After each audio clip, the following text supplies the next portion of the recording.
What is Dying Light?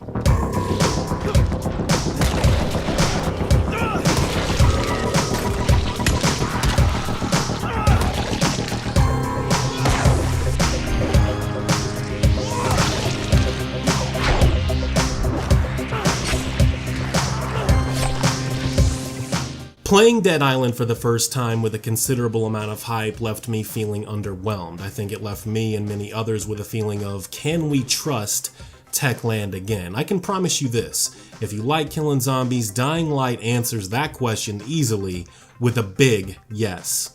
It's hard to throw Dying Light into one category or one genre. At times I was feeling like it's an open world survival horror game posing as a loot game. Other times I felt it was a loot game posing as a survival game. Maybe my confusion is a testament to how well it does all of those things. Upgrading your skills for combat, parkour, and survival are vital to avoid death in Dying Light. Running, killing, jumping, climbing, and escaping the hold of a zombie must all be upgraded. You can upgrade these by doing exactly all of those things. Skills are set into 3 categories: agility, survivor, and power. You'll have to do all of the aforementioned things to level those up. Things like climbing and jumping from building to building will level agility, killing zombies, completing quests, and turning in supplies from airdrops will level power and survivor.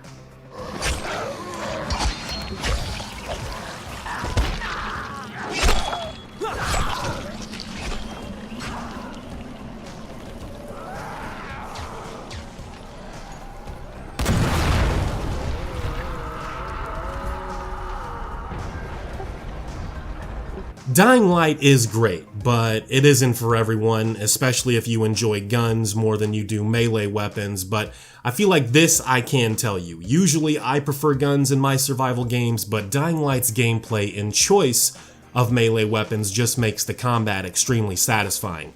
The guns in Dying Light are much more difficult to come by, and are often only used to kill human enemies that also use guns themselves, as well as other forms of weapons.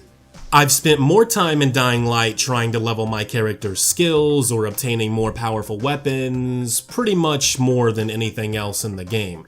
You can do this a number of ways. Some enemies drop the better weapons. You can buy them from sellers, or you can fight off zombies in certain areas to grab one from a police van, of which there are many spread throughout this entire open world.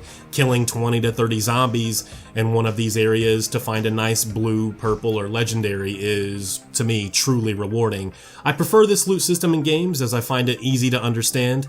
Gray is decent, green is good, blue is very good, purple is exceptional, and orange is legendary. You can also upgrade your weapons with blueprints that add things like extra overall damage, electricity, fire damage, and even a level of poison. Things like Kings and Paladins, Champion can be added to further damage, better handling, and durability.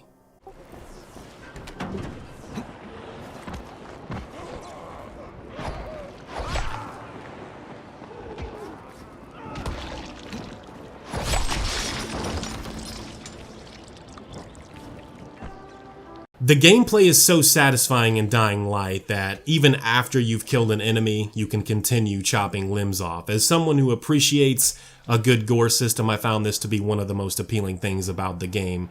In fact, I would go as far to say that if there wasn't gore in the game and zombies just had some weak fall down animation after killing them, I probably wouldn't have enjoyed Dying Light as much as I have.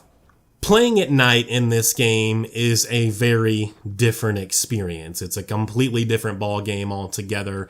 Enemies can do more damage. There are new enemies like volatiles that only appear at night but can definitely wreck your world. Things are a little less problematic in the late game because you've leveled a considerable amount and have better weapons. One advantage to not wimping out at night and sleeping is the experience you earn is doubled, and it's one of those risk versus reward type of situations. You are the big guys, you just keep them.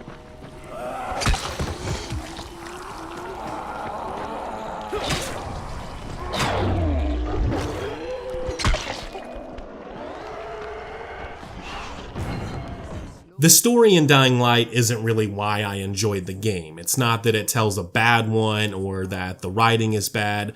Dying Light actually tells a good story with what I feel at times is poor voice acting that doesn't illustrate that very well. It's somewhat typical for today's open world games. You play the good guy, you're thrown into this massive open world, hopping from quest to quest, trying to find all of what the game has to offer. The main storyline is probably about what you'd expect.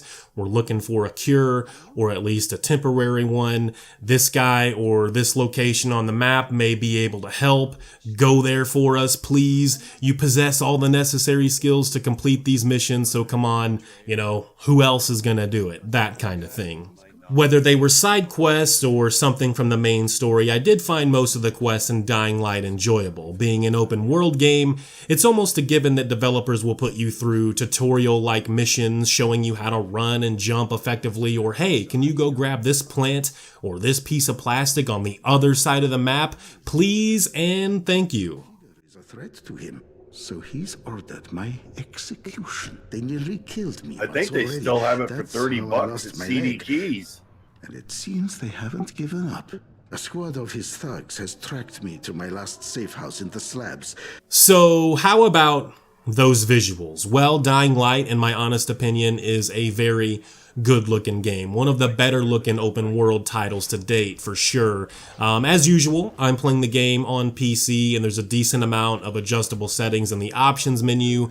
Things like HBAO Plus and NVIDIA PCSS are a nice touch. As a tip, though, I would recommend leaving NVIDIA PCSS off. The shadows can look incredible, but I don't really feel it's worth the cost and performance. I have a 980 Ti and I lose probably 20 to 30 frames with the PCSS, if that tells you anything at all. Lighting, textures, depth of field, environments, blood and gore effects all look great in Dying Light. It's not the best looking open world game, but it's quite possibly the best looking zombie game.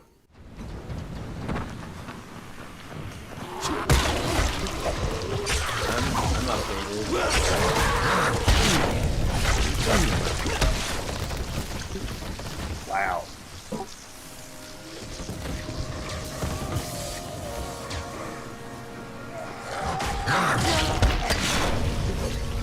Yes, there is. You have one right now, I think.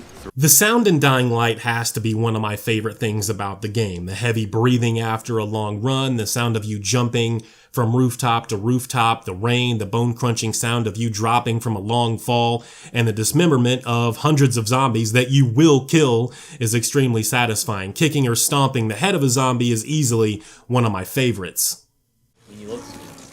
Again, we do have those things from our opinion, so.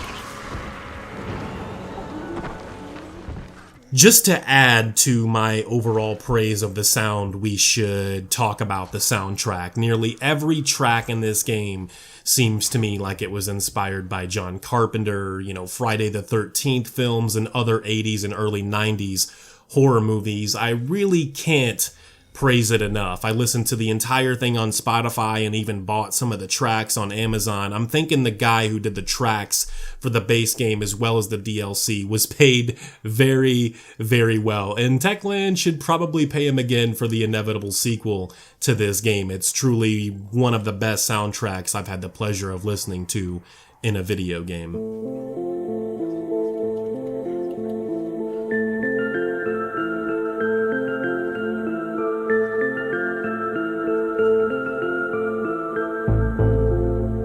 All in all, I can say that Dying Light is a must-play for zombie-killing fans. I want to tell you it's the best zombie-killing game ever, as I believe that to be true. It's less about the awesome visuals and amazing soundtrack and more about how much fun I've had with it. I originally beat the game solo and felt the game was pretty awesome. Playing it now, again with friends, when I'm not playing The Witcher 3 and Killing Floor 2, it's even more enjoyable. I think it's because I'm taking my time exploring more and appreciating everything the game has to offer. It's something I would normally do in my first playthrough, but for whatever reason didn't with Dying Light.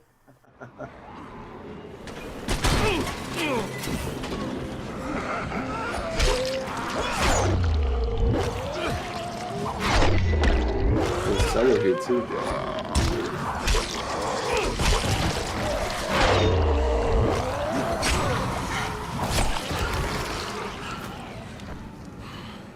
I really tried hard to think of a zombie game that was more fun than Dying Light. One could argue that I've put almost 800 hours into Left 4 Dead 2, but that game's been out for almost 7 years and moves at a much faster pace. Levels are designed with a mow down zombies while moving from point A to point B type of scenario. Dying Light is an open world game that begs to be explored and played in. It's truly a great game, and I cannot wait for the sequel. Thank you, Techland. Thank you, Freak, for gifting this game, and thank you, Kraken, for gifting the season pass, the following, all the DLC. I really appreciate that. Thank you guys for watching my review. Always greatly appreciated. Tweet this out, retweet it, whatever you gotta do. Put it on Reddit, put it on NeoGAF. Please don't put it on N4G. Whatever it takes, it seems like you guys do, for the most part, enjoy the reviews. Thank you again. Take it easy. Peace.